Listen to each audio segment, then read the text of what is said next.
आपण समजतो की सगळं दाढी साधे करताना आपण से भूल जाण्याचा करणे ये रांगे सप्लाई चालले काही कासनात काही से जागृती कर रहे आपने जागृती करेला भगवान पण आपण समजतो की भूल जाणीच आपण जागृता करेच ना पण दुसरं समजतो की आपण दाढी करीच गोडी केलं ताळ वगैरे मग केलो छू काय करतो मार ओन एक्सप्रेस येते मग हैदराबाद में आपण गुरमाटी वाढान होतो मार ओन एक्सप्रेस केलो छू काय बदल कोणी जरा वो तो बुलजारी धावलो बुलजारीचा से बुलजारीचा करे आपण गुरमाटी वाडा शेरची बंदरी शेरची बंदरी ना अरे ये गुरमाटी कशी जारेस करून वो शेरची गो जरा माई सांभाळलो नाही आपण गुरमाटी 4 टका जारेस किस्ती नेम करताळी काय केले असं कसे जारेस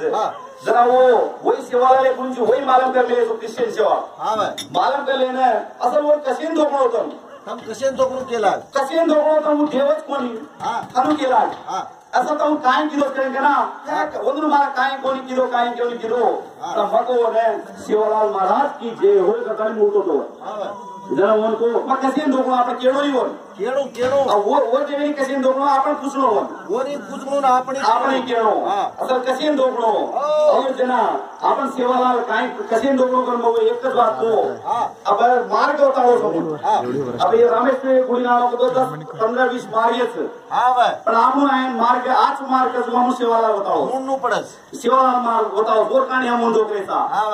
एक मार्ग तो तो हम एक बात में कुछ समाधान करेंगे ना 10 बातें को तो सारी दाड़ो भी कुछ दो अनुग्रह को ना आपण 10 बातें मत सारी दाड़ो भी कुछ करेंगे वो बात आई ना उनसे गोरमाटी जे सेवालाल महाराज की जगह बाहर काढो हां वही ये भी कर दो आपण करती आपले सांगतो असल आई कोण ती पण हैदराबाद सिटी में चाल रही है दुसरे नलगोंडा उडी चाल रही है जरा लोकांनी आपण केलो असं काय केलो सेवालाल आपण कशी दोन करू से आपण दुसरी मालम करू करता नाही चालत चालेल बोल रामेश्वर